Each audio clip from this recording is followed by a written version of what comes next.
Hello everybody, my name is No Particular and welcome back to another video. And today I'll be going over Airsoft for training, and it's more than CQB. So let's get into it. So one of the things that can be said about using Airsoft as a potential training tool for being a prepared civilian, Airsoft is a great way that I can still have time behind a certain type of firearm outside of work, have rather an M4 style or Glock or 1911, whatever type of style rifle that you have, and still be able to maintain as far as kit configuration, still have the main communication, still have the weapons movement and weapons can both how you want to configure it and then also how you want to be able to move with it. Kit configuration, understanding what works and what is comfortable for you. Do you want a plate carrier, a chest rig, a war belt, a battle belt, an LBE, an LBV? There's a lot of options and a lot of rabbit holes you can go down. Airsoft is a very effective way to trial run these setups. And a lot of this gear is very expensive, and for good reason. They're very high quality. However, instead of wasting a lot of your money on stuff you might not like or you wish would just change a little bit, there are a lot of companies such as Emerson and Krydex that make knockoff gear. It's not the same in quality, but it's damn near the same as far as fitment and sizing goes. So if you want to try these three different options, you can maybe find three different knockoffs of the gear that you want and try them out. And if you really like one and hate the other two, cool. Sell all three of them to some local airsofter, maybe give it to the field to help out with rental equipment, sell it on Discord or like Facebook Marketplace, wherever, and buy the actual stuff then once you know that you like how this is set up. You have your gear and all you do is shoot on a flat range, that's fine. Just know that the flat range might not give you the full experience of comfort or discomfort that that an airsoft field might offer. Weapons configuration and weapons manipulation. I'm gonna put both of these into one, but I feel like both of them are solid things to talk about in the beginning. So I'm not new to the AR platform. So this is actually the first rifle I've bought. I got a kick-ass deal for it on Gunbroker. It is a Dan Defense V7 Pro, I think, because it comes with the Geisley trigger and the Radian charging handle. It's a 16-inch barrel. I have a Wiseman Co. Hot Pocket, a BCM foregrip. I have a Vortex, the same one that was on my KWA. I just threw this back on here because it's an actual optic for an actual rifle with the riser, and then just a random, not random, a Vortex 3x micro magnifier. I might be changing the stock here soon, and then I have a Die-Free Co. Kung Fu grip. I know this is made for more of a shorter barreled rifle, but to be honest, I really fucking like it. And then I just have a White Tree Armory 2-point sling in multicam black. Yeah, that's the build so far. I plan to add a Surefire to it, but we'll see. The M4 and AK platform, both in real steel and in airsoft, are extremely common. And if you have a real steel rifle, like an AR-15 or some AK equivalent, whether it be 47, 74, 104, I don't know AKs, I'm not a communist, it would not be that hard to find a almost one-for-one replica of your real steel rifle in airsoft.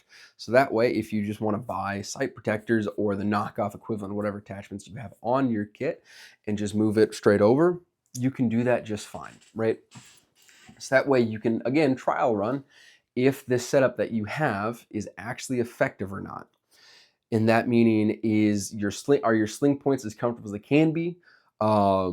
Is your flashlight a little bit too far where it will snag on things? Is your foregrip a little bit too close or a little bit too far? It's stuff like this that you can help kind of figure out. And Airsoft, again, will be a little bit more effective in kind of ironing out those creases. You ready? Yep. Stand by. What the? That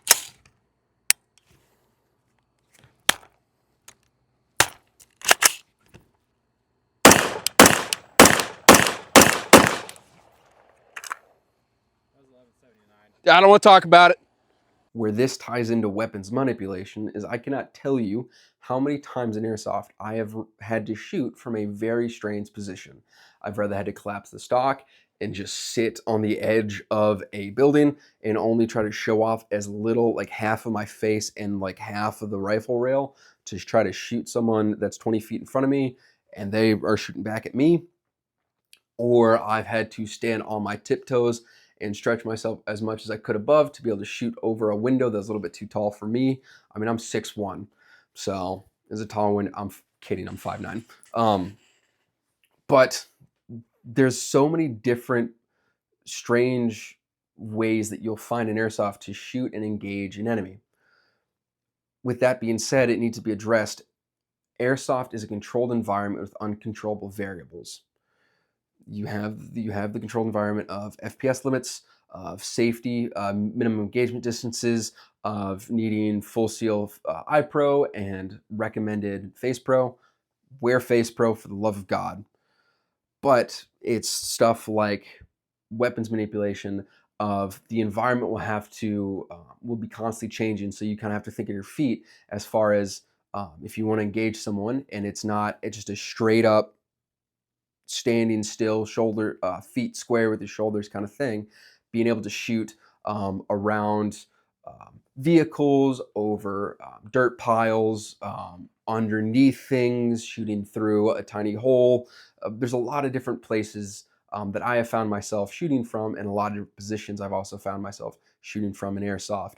And having a 1-for-1 rifle equivalent will help you become a lot more familiar and a lot more comfortable with your actual rifle, should the time ever come where you would need it for an offensive purpose or defensive purpose.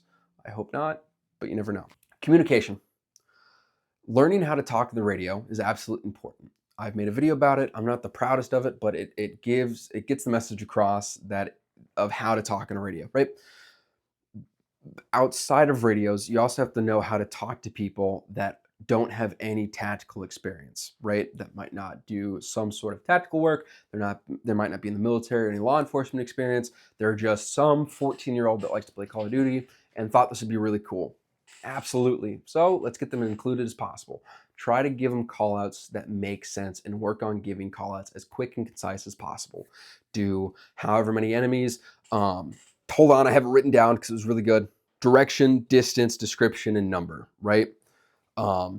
Direction, distance, description, number is another form of a salute report where it just gives the general basics of what you have in front of you and who you have in front of you.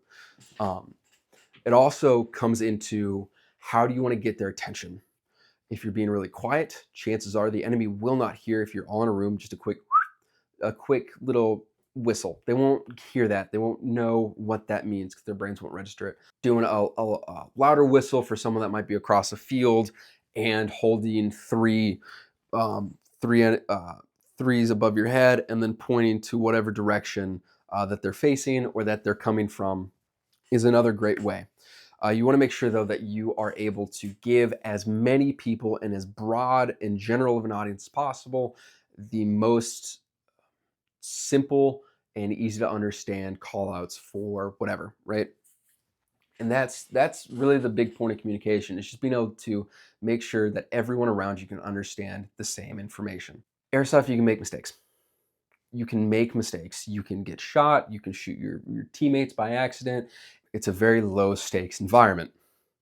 Maybe not in the moment, it might seem pretty intense, but at the end of the day, airsoft has a low risk, high reward of a sport.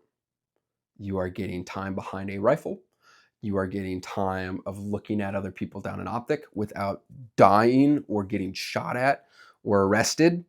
You are being able to engage in firefights. Now, granted, are they accurate to 1-for-1 combat? I don't know. I've never seen combat, but I'm willing to bet no. But you are able to help gain small habits and tactics that might help you on the flat range to be a better prepared civilian, Second Amendment supporter, for your doomsday prepper, or alien or zombie, apocalypse, invasion, whatever. Airsoft is another tool in the toolbox. And these 4 things that I've brought to you are certainly things that you can get out of it as well. So without further ado, my name is no one particular. Thanks for watching. This is Brisket. He is my cat. I just got him a little bit ago. So he's going to be helping me make more videos.